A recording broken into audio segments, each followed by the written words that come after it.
آسمان کی قسم جس میں برج ہیں اور اس دن کی جس کا وعدہ ہے، اور حاضر ہونے والے کی اور اس کی جس کے پاس حاضر ہوتے ہیں، کہ خندقوں والے ہلاک کر دیے گئے، یعنی آگ کی خندقیں جس میں ایندھن جھونک رکھا تھا، جبکہ وہ ان کے کناروں پر بیٹھے ہوئے تھے اور جو ظلم وہ اہل ایمان پر کر رہے تھے ان کا نظارہ کر رہے تھے، اور ان کو مومنوں کی یہی بات بری لگتی تھی کہ وہ اللہ پر ایمان لائے تھے جو غالب ہے، سب خوبیوں والا ہے، جس کی آسمانوں اور زمین میں بادشاہی ہے، اور اللہ ہر جن لوگوں نے مومن مردوں اور مومن عورتوں کو تکلیفیں دیں اور توبہ نہ کی ان کو دوزخ کا اور عذاب بھی ہوگا اور جلنے کا عذاب بھی، اور جو لوگ ایمان لائے اور نیک کام کرتے رہے ان کے لیے باغات ہیں جن کے نیچے نہریں بہ رہی ہیں، یہی بڑی کامیابی ہے۔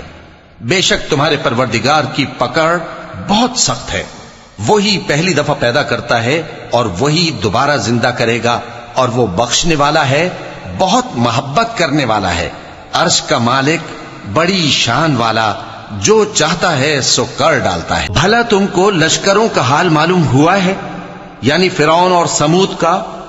اصل بات یہ ہے کہ کافر مستقل جھٹلانے میں لگے ہیں، جبکہ اللہ بھی ان کو ہر طرف سے گھیرے ہوئے ہے۔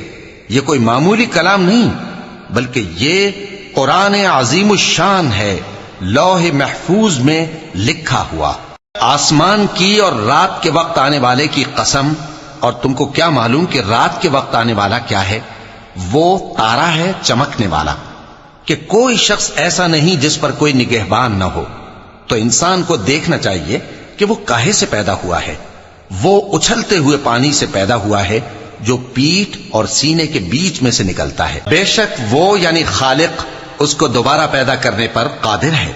جس دن دلوں کے بھید جانچے جائیں گے تو انسان کی کچھ پیش نہ چل سکے گی اور نہ کوئی اس کا مددگار ہوگا۔ آسمان کی قسم جو مے برساتا ہے، اور زمین کی قسم جو پھٹ جاتی ہے، کہ یہ فیصلہ کن کلام ہے اور یہ کوئی مذاق نہیں۔ یہ لوگ اپنی تدبیروں میں لگ رہے ہیں اور میں اپنی تدبیر کر رہا ہوں۔ تو اے نبی صلی اللہ علیہ وآلہ وسلم، تم کافروں کو مہلت دو، بس چند روز کی مہلت اور دے دو۔